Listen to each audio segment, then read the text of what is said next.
we're full of we are full of language models that know how to how to look intelligent, but that's not the same as being ready for the real world. Um, every model can fake brilliance in a benchmark, but when human lives are at stake, those type of solutions can become real expensive and potentially dangerous. Hello, I'm Diego, and I lead the evals work for medical AI at Lumos. Um, and a big part of that work that I was telling you about is figuring out what that models can really do, where they specifically break, and how to generate evidence that actually means something outside of a single benchmark. I would like to show you a part of what we are doing here at Lumos with a specific example. So we work with different companies and with different type of products, but something that we have seen like repeatedly is this type of pipeline. Imagine a company that is building an agent for medical teams. And this agent was meant to interact with the doctor, just as you would do with ChatGPT, but with specialized knowledge and specific tools that allowed it to access medical knowledge in a reliable way, and to retrieve and synthesize information from a specific patient health record. Additionally, imagine that the agent has the ability to interact with a patient instructed by the doctor for specific medical encounters, like, for example, follow-up after a surgery, or regular follow-up for a specific condition. How can we evaluate this type of workflows? If you think about it, each one of the tasks the agent can perform is very different. First of all, I already identified here in this diagram two specific parts of this task, right? Like I told you, like the agent, the medical agent can interact with the doctor, or is meant to interact with the doctor as you would do with ChatGPT when the doctor is the user. So the doctor instructs them to things to do, and the agent must comply within their boundaries. But then we have a second type of interaction that is interactive with a patient, right? Where if you think about it deeply, even if the patient is interacting with a model, the patient doesn't have the nature that a regular interaction between like a user and a regular agent, right? Because the patient shouldn't be able to instruct the medical agent to do whatever they want. It cannot tell them like, give me the recipe of pancakes, and the medical agent should do it. No, definitely not. I always saw it when I was thinking in this problem in the way of the real user is the doctor, and the patient is just a way of gathering information. Right? You use it like kind of as a tool, right? Like the doctor instructs the medical agent to perform a medical encounter, and then the medical agent like start to query, let's say, like the patient with different type of questions, trying to retrieve the information necessary and to give the information necessary to complete the task, right? So judging the performance of this type of agents is not that simple, not that straightforward. Usually, like companies that specialize doing this type of products, they just want a way of verifying the readiness for their agents to the world, and then they ended up using generic benchmarks or benchmarks that are out of the market that are not really meant to evaluate how their specific agent is going to perform in the real world. Like on paper, this type of model can look strong. It can handle the expected task well. But what is the expected task here? Like usually like some of the type of benchmarks those models or those agents are evaluating are this type of questions, right? I'm not saying that this type of questions or this type of benchmarks doesn't work at all. Of course, like they work. For example, this is an example of Med QA, which like give you a specific question about medical knowledge and give to the LLM a few options, and the LLM has to choose one of those options. These type of benchmarks, these Q&A benchmarks, are very easy to verify, right? Like you have already like your ground truth. You know exactly what is the right answer. Like the answer here is C. But what is reflecting about your model, what is like showing about your model, is more just what you can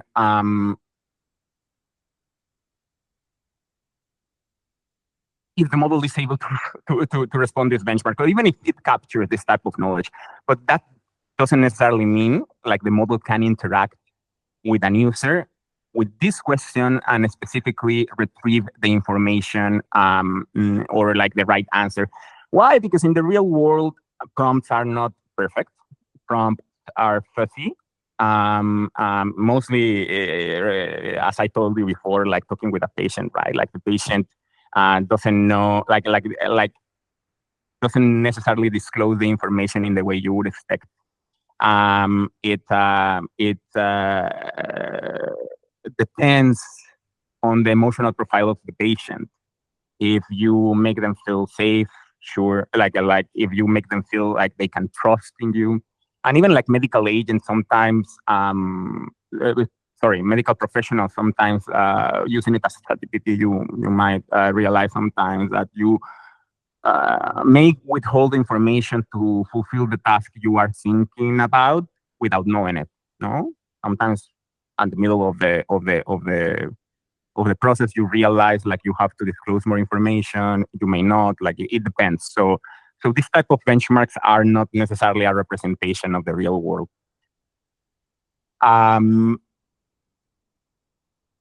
So what is the difference? Well, benchmarks don't reflect real world interactions, right? In the benchmark world, we have like a need question and a need answer from the model, and then we can evaluate if this question is right very easily. But in the real world, rarely like those questions are single term. Like sometimes yes, sometimes no. But usually, like there is some ambiguous prompt, there is partial responses, there is a work you do with the agent to fulfill the task you want. Mostly in these days, right? And the agent do pull calls, follow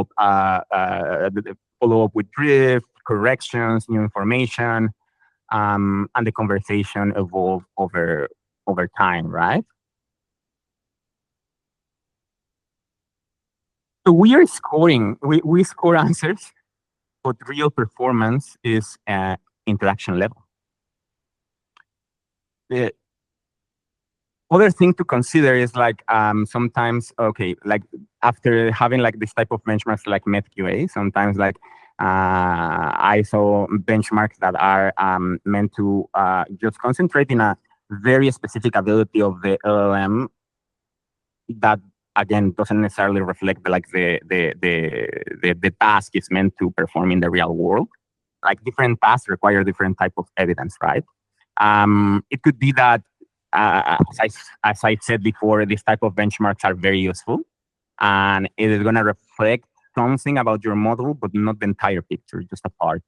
So we need to understand what type of task your agent is performing to also understand what different evidence you should get to understand like the readiness of your agent, right? Like for example, I already talked about patient-facing interactions, right? When where like probably like we are more interested in evaluate safety, communication, the follow-up quality, summarization, that we need to evaluate completeness or accuracy, data retrieval, where we need to evaluate precision and recall, medical reasoning, where we need to evaluate correctness, decision quality. Depends very much like in the type of task they are performing, and sometimes even like those tasks, those general tasks involve multiple of these subtasks, right? Yes, doctor can specifically ask to summarize something, but it might ask like something complex that require data retrieval, medical reasoning, summarization, like different type of things. So how to combine all those evidence to reflect the real world, right? And sometimes when we evaluate each one of those things isolated, they perform well. But when they interact in the real world together, they break, right? So this is something very important to consider. Why this is especially unforgiving in medical and life science AI? What is the difference, right? What is the difference between like doing this type of things and in other type of fields that we've been like working on during the last years, such as programming or such as like generalist knowledge? Well, here this is very important because there is high stake decisions, right? Like an error of an LLM can be very expensive and very dangerous. There is ambiguous inputs here. As I told you before, like for example, the patient specifically is a different type of user that doesn't necessarily like is I will not say willingly interacting with the model, but it's not like necessarily looking to interact with it, like you know. Also, like there is heterogeneous tasks. There is hidden failure modes that we don't know. Like for example, like the patient disclosing the information between lines, or just like communicating the pain in a different scale that the one you would expect. Different type of things that can happen in those types of fields. So what are we doing here in Lumos? I like to solve this. We are doing like several stuff. We are attacking this way, like not only by one front, like just to evaluate those models with a single benchmark. We try to use different dimensions to help companies to evaluate those models, such as expert human data, synthetic data. I'm going to talk more about it in a bit. Custom evals, taxonomies specifically for their tasks, reusable eval steps that they can iterate over and over, prompt optimization, and we have an evaluation and reinforcement learning environment where they can run simulations over and over. I'm going to talk a bit more about this type of simulations in a bit.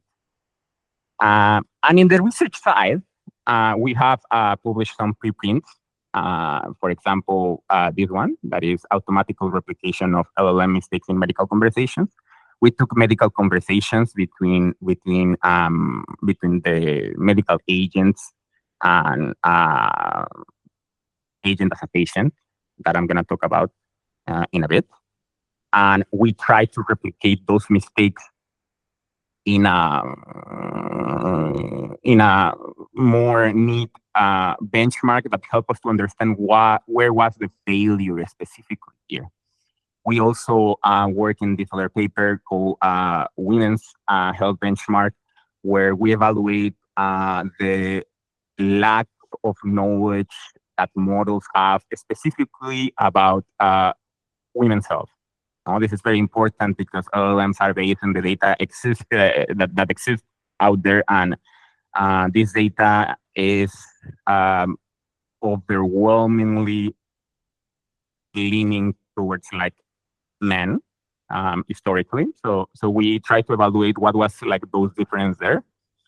And the paper about interpretability and knowledge maps of large language models. This paper was accepted in the ICLR conference 2026. It's published as a conference paper. So yeah, we're gonna be there in Brazil next month.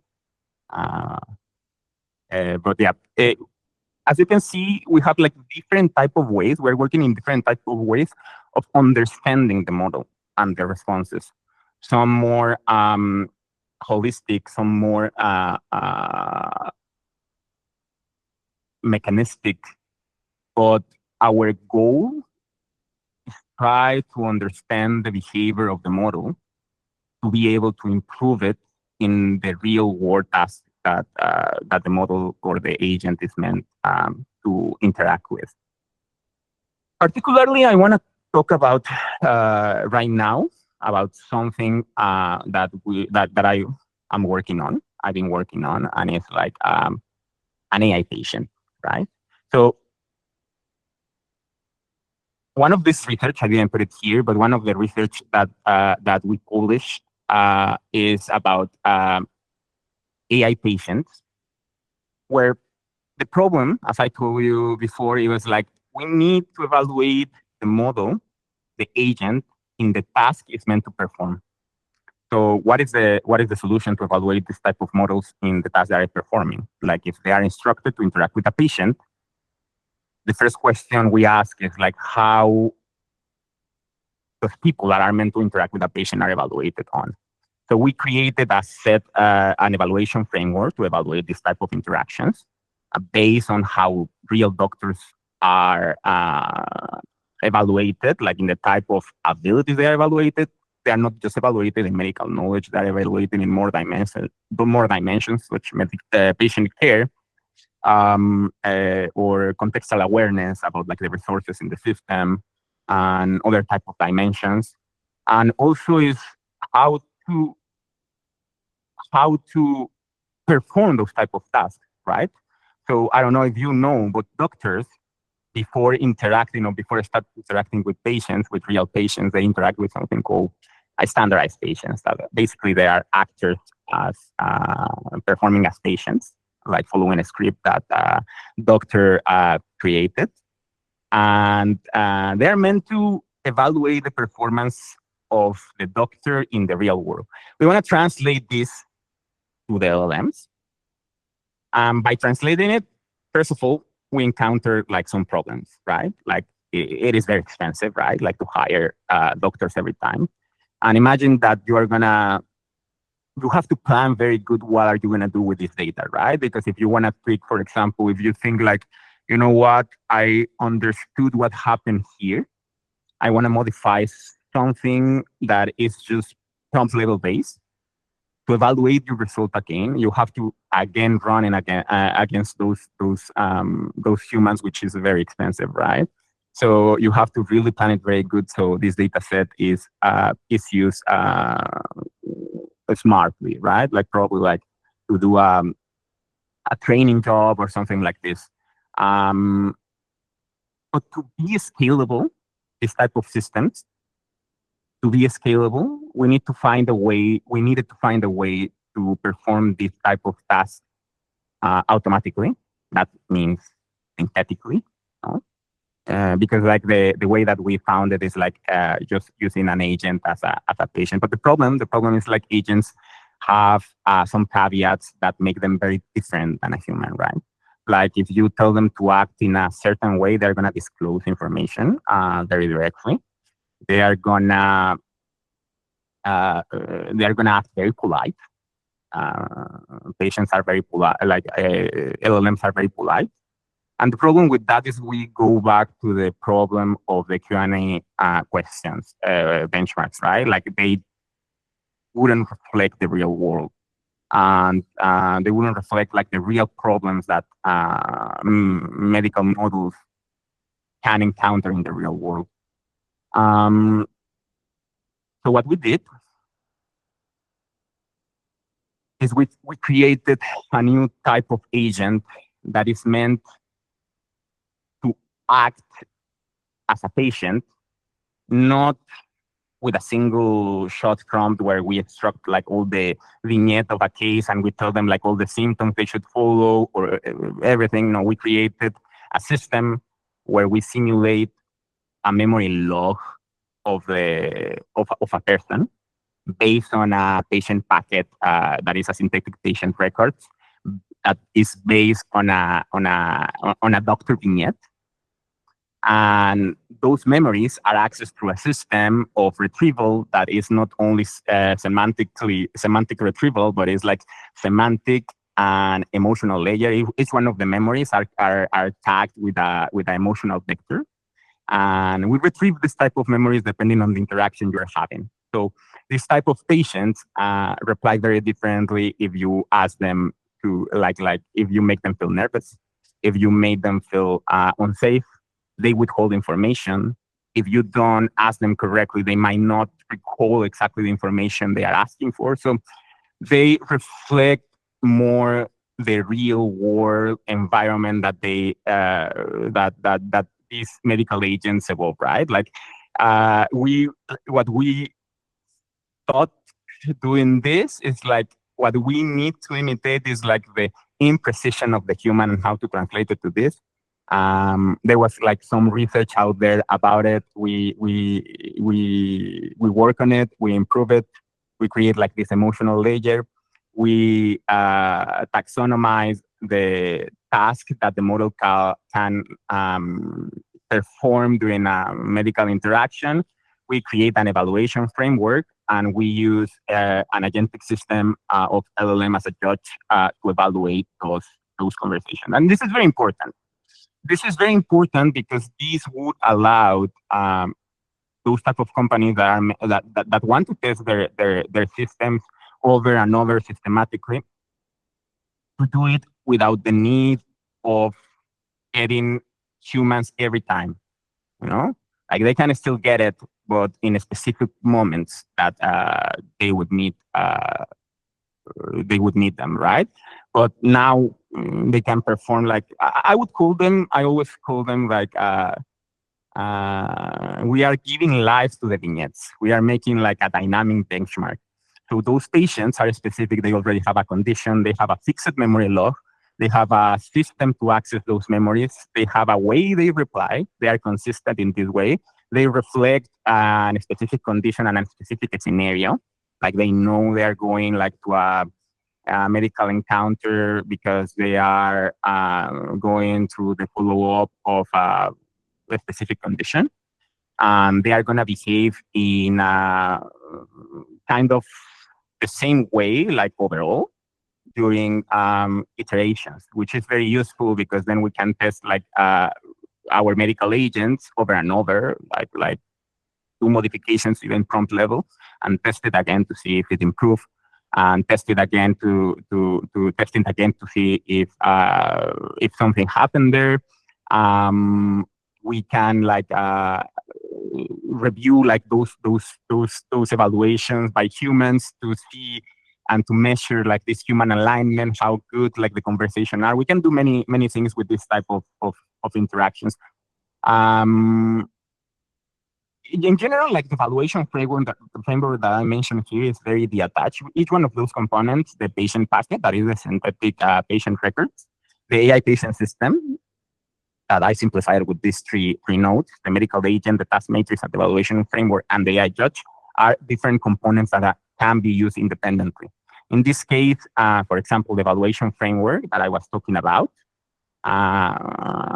is composed, like we understood, like also like in the same evaluation when evaluating a conversation, we need to understand many things about the model. Sometimes I feel we were very simplistic trying to measure just a few dimensions in the interaction of a medical agent with a patient, but those interactions are everything but simple. So we don't need to evaluate them simply. We need to evaluate them smartly. And this is why we create those layers that are meant to even be translated to reward functions to do reinforcement learning after. But basically, like we divide it in these three. First, we have a safety layer, like things that the LLM as a judge is going to evaluate that cannot happen. Like it doesn't matter the quality of the conversation, like patient-specific hallucination or unsafe recommendation. Then we have scoring dimensions. The scoring dimensions we said like it's something that we generally need to evaluate in the conversation, and it's a little bit more ambiguous, not necessarily super ambiguous, but not very case specific.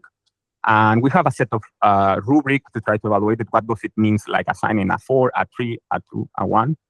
And our agentic judges like just go and do research, inspect like the conversation, gather evidence, and assign a score. And then we have finally the case-specific verifiers. That, as you can imagine, like those patients that I mentioned before are fixed, right?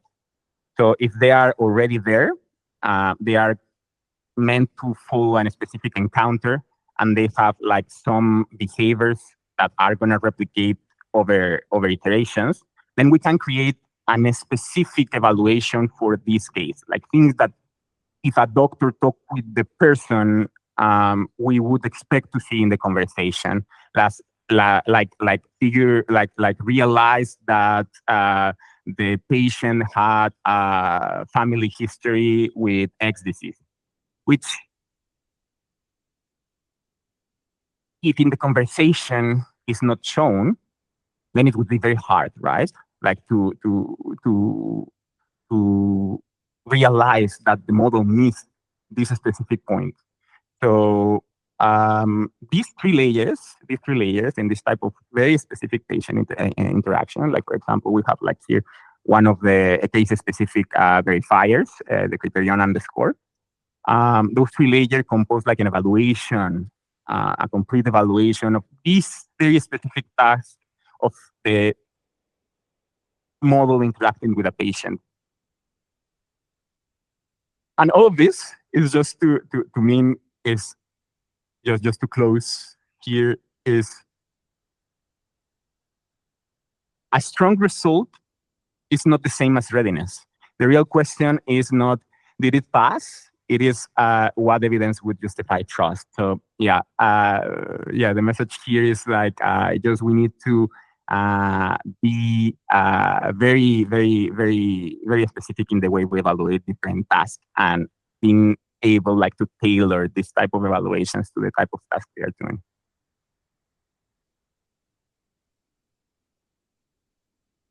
Perfect. So yeah, I don't know if any of you have questions. Yeah, so we'll start the Q&A. Please, raise your hands. Using the Google Meet functionality. I'm happy to go first. So first of all, Diego, thank you so much for presenting. This was super interesting. I have my background, as you know, in healthcare AI, so being able to see the progress that you guys have made in making this eval is really interesting.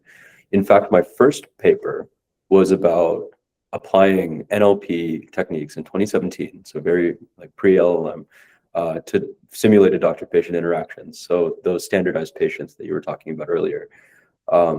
So I was wondering, in the diagram that you showed, it seems like it's synthetic data all the way around, right? It's synthetic data, LLM as a judge, synthetic patient records, and then a simulated patient.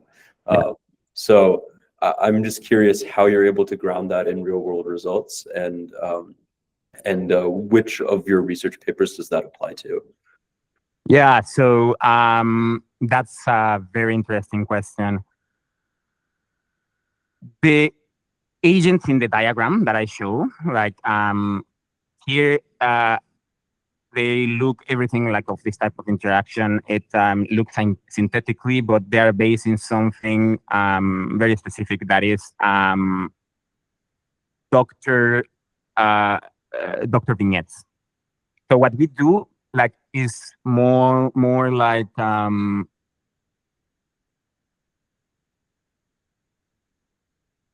enhance those vignettes, like augment those vignettes.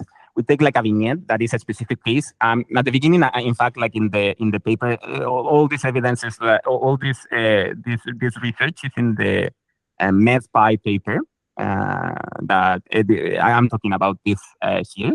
But at the beginning, we try to simulate like all type of synthetic patient records grounded in a system to generate synthetic records called Cynthia. that is based on progression of diseases that are like that follows like the statistic in the population, right? The problem there was like the patients were acting, yes, realistically, but not necessarily interestingly.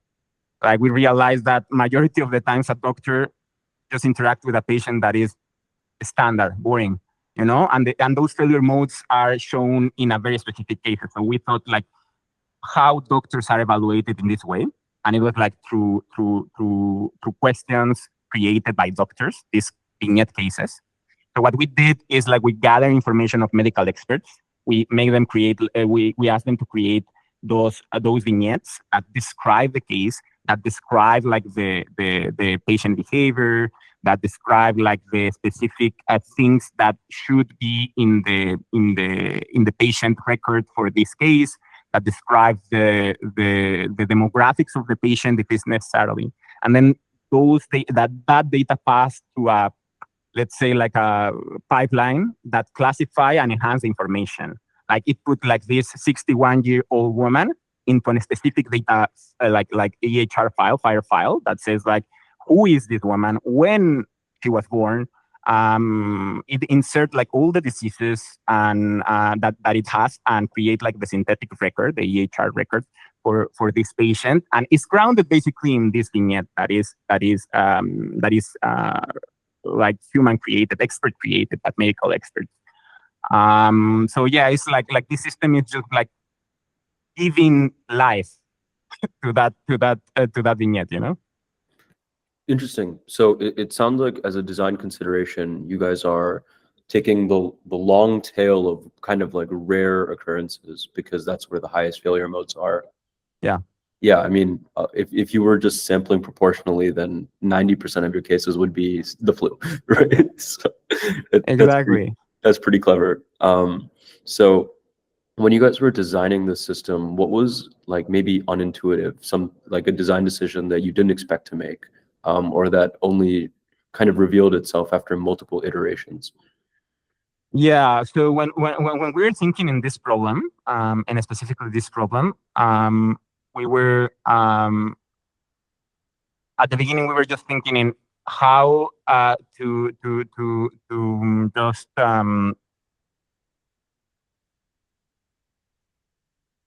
scale this type of evaluations with synthetic patients. No, so our goal was like to create this type of synthetic patients, and looking out there, definitely the most challenging part was the part of replicating how the human act emotionally. Like many people try it before, and they didn't nail it because like the LLM was like too compliant, like too nice, just acting like in a very specific way. So first of all, what we thought is like what it took us the most time is to understand like this behavior in the human mind, and what we realize is like what it makes us think in this fuzzy way, in this an imprecise way, is like all the noise that is out there. So very unintuitively, you would think like the memory log that I'm telling you about is just filled with information about the patient record or very specific to the case. But actually what it makes or give them this realism is the noise that is in this memory log. It has like memories created about like their simulated life, like memories that are unrelated to their medical field, to fears, to those type of things. And during the retrieval, this type of noise is what it makes like the patient act more realistically. Like for example, if the patient, if the doctor is making feel the patient or is anxious and is making the patient feel unsafe, the patient is going to react or is going to retrieve memories of when it like the patient was feeling unsafe. So this like kind of blurs the information it's retrieving, and then it can like reply like, "I'm not feeling well. Can you like start to mumble more or like give other type of information?" Kind of the process like anecdotically we saw in our minds, right? And understanding this, that is very unintuitively. it was one part that it was very challenging. Do we have any questions from the group? Otherwise, I can keep going. I got it. Okay, here's another one. Oh yeah, Chris, go for it. All right, I'll ask a quick question, Diego. Thank you for the presentation. It was really excellent. I've been looking forward to this. My question is, so you presented a lot of technical information about how to convince people that this sort of LLM all the way around, LLM patient, LLM physician, LLM judge, that doesn't, that it's not like this kind of circular loop where you just have LLMs talking to LLMs. But my question is, how do you get physicians and clinicians to buy into that? People who have spent their entire lives dealing with real flesh and blood humans, how do you get them sort of, not in a technical way, but in sort of like a working relationship way? How do you get them to buy into the usefulness of this system? What are, I mean, there's obvious, the sorts of things where you could say, we sampled, N% of the patient clinician interactions and showed them to someone, and they rated, and we evaluated that against the AI judge.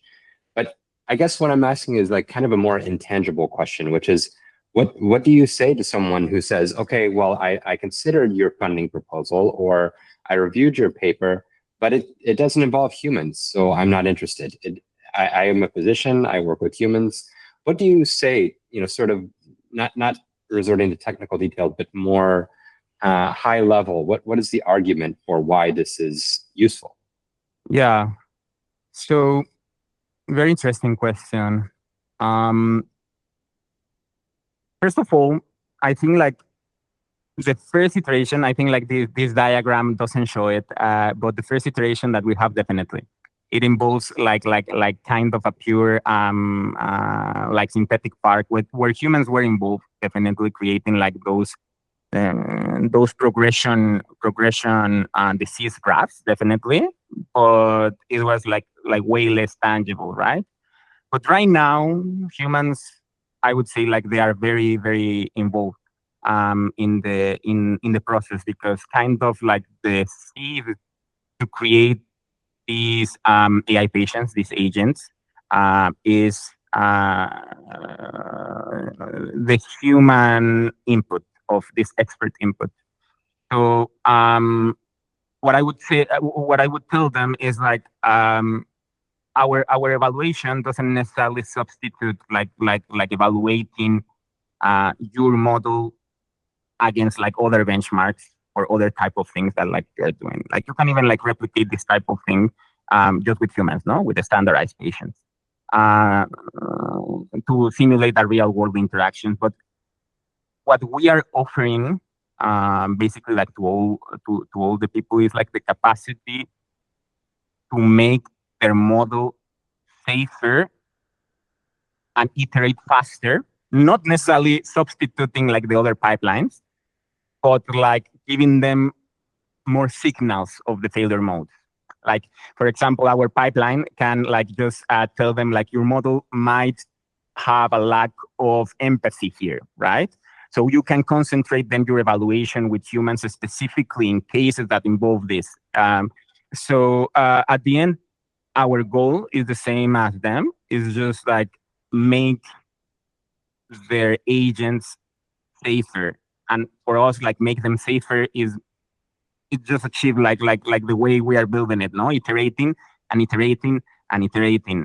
And this is not doable with the scale we are using. So yeah, first of all, yeah, they're based in real world data. In this, it's like they can trust as much as they would trust like a doctor to practice with a case vignette created by humans, no? Because at the end, like those are created by humans. And also about like the iterations they can achieve with this, that it would give them another signal like to improve their model faster or more targeted. That's excellent. Yeah, I wonder why I'm just sort of, I was thinking as you were responding that one interesting paper might be like a Turing test with clinicians, where you show clinicians AI patient, AI doctor interactions, and Yeah. you try and get them to tell you which ones, and then real interactions on the same themes, and you sort of like do a Turing test between the two. That might be. And then when people come to you and say, well, who cares? This is all LLMs, LLMs talking to LLMs. You say, well, actually, we've done this work, this research that shows that they're not distinguishable. That clinicians cannot distinguish between AI patients and real patients. That would be an Yeah. interesting. Yeah. It actually, like, now that you mentioned, like, we are working, but we haven't, like, we don't have the results yet in something like similar, but involving three parties. Actually, we are not just interested in that, and that they are completely undistinguishable, but how much undistinguishable. Like, right now, like, the necessity of scaling this is there. Companies need to be able, like, to scale this type of ways to evaluate their model, because a lot of them, they're simply just not doing it. But the problem is, like, a majority of the times is, yes, how your system compares with humans, but even more than that is, like, how your system is better than just prompting the LLM to act as you could, like simply. So the experiment we are designing and we're working on is very, very, very similar, but like ranking, like, the three responses, right? And we are expecting, like, to we are expecting to know where, like, this AI patient like sits in this difference, right? If it sits very close or indistinguishable to the human, amazing. If it sits like 90% of the time more leaning to the human and 10% no, it still have a value, like a value of iterating 10 times cheaper than you would do with a human, and being able, or 10, like, more than 10 times cheaper, and then just, like, iterate and iterate and iterate and find this 90% of the time those failure modes, and you can still be iterating, like, with a human, but in a specific points of the time, but yeah, it's very interesting that you mentioned, but yeah. Cool, thank you. Yeah, Diego, I just had one more question, and then I think we can start to wrap up. I'm curious where the motivation for the women's health paper came from, because it seems to be a little disjoint from the rest of your eval work. Was it something that a customer requested, or is it just something you guys were curious about? No, right. Like, I focus, like, this chat in this medical patient facing interactions, but like, our job, like, spans, like many type of fields to identify the vulnerabilities medical AI have. And one of the things we realized, like, this is our main focus, right? Like, we didn't just do this. Like, we identified, for example, that models were failing. We have some research that didn't achieve, like, the preprint stage yet, but it was, like, for example, about, like, identifying if a model can identify unsafe conditions in the warning label of a drug in a specific vignette case. If you swap, like, things that are very similarly like, you create a vignette that is very safe, that the response is, for example, one drug specifically, and then you swap in the vignette that already have this response, one specific condition that appears in this drug in the black in the warning label, right? And see if the model drifts about it. This is one of the ones that we did, no? And this was specifically because we realized that sometimes models, like, when like, how fast they can drift, like, from a context that is big, if you swipe a very small percentage of the tokens that are very relevant, And this is a work that we did, for example, in the interpretability in a more mechanistic way, but also in this other thing that I'm telling you in this way. And in the women's health benchmark, talking in the same way, we were trying to identify where the model failed, and we realized that that specifically, in like the data in women out there, were like overwhelmingly less. And for us, like safety relies on this equity we have in like the treatment or the access to medical AI. And what we realized is like majority of the benchmarks out there are not focusing in decision, right? Like they either are gender neutral, gender like or very leaning to man, but none of them represents what like the health of the woman. We saw some examples that some doctors flag that says like, hey, wait a minute, this response is actually correct, but if this patient would be a woman, the response would be not exactly that one, and we start to question why there is no such type of benchmark out there.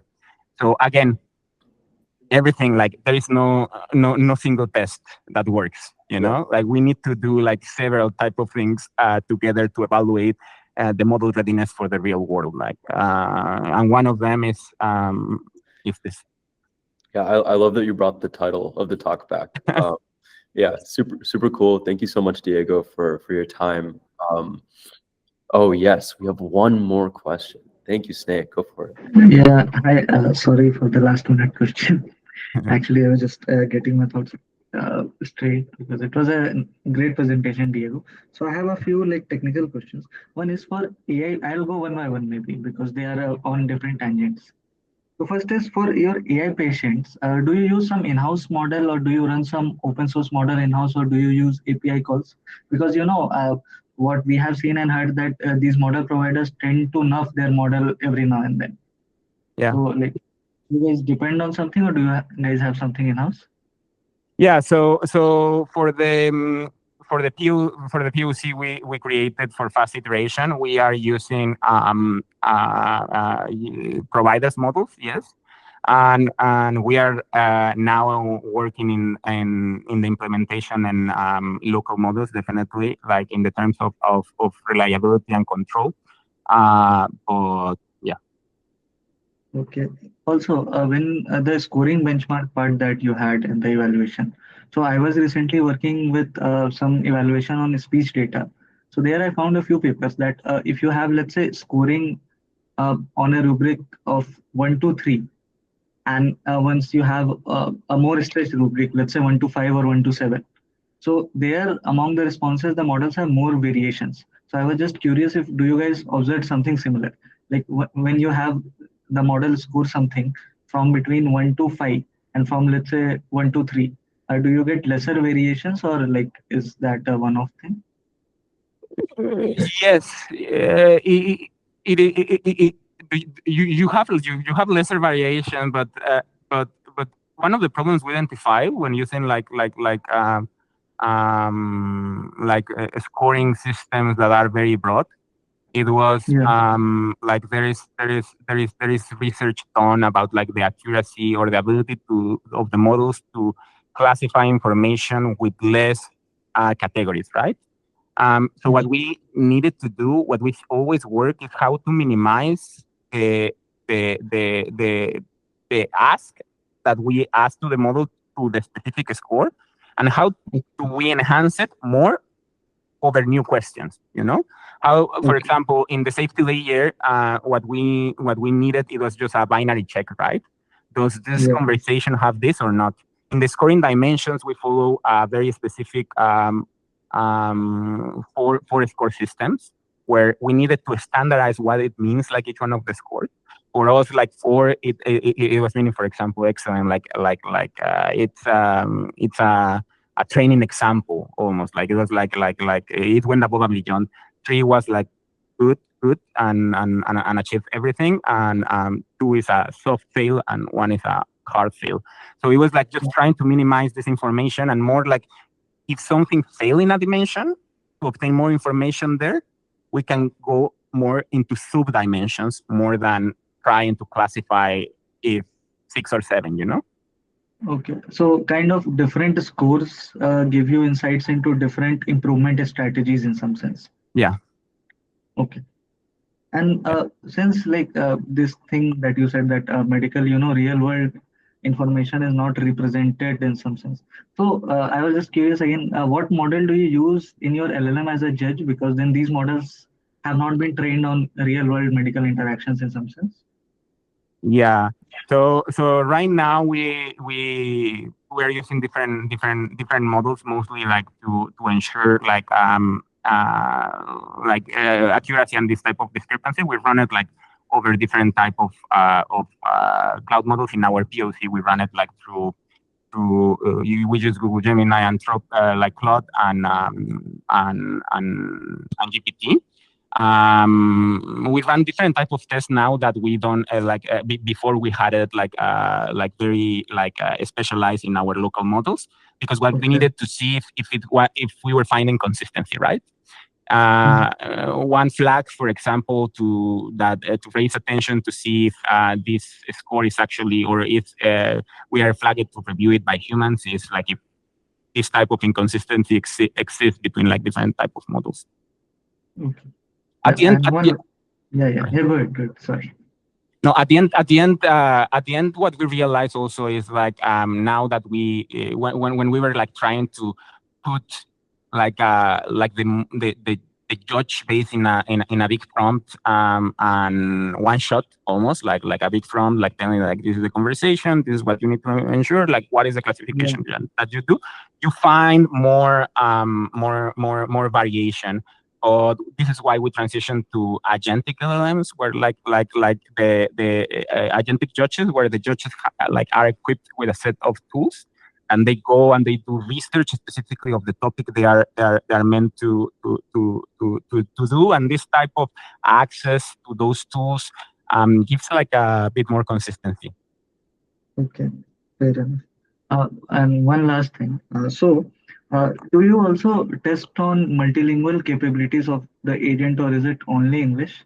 And again, adding here, also, do you test multimodal capabilities? Like when the patients usually when they talk with, let's say, a medical agent, it would be via speech and not via text. And now, what I have in my work seen, as in I'm a student, so not my work, but in my research or uses, I've seen that changing modalities or changing languages has like very huge impact on what results you get out of a model.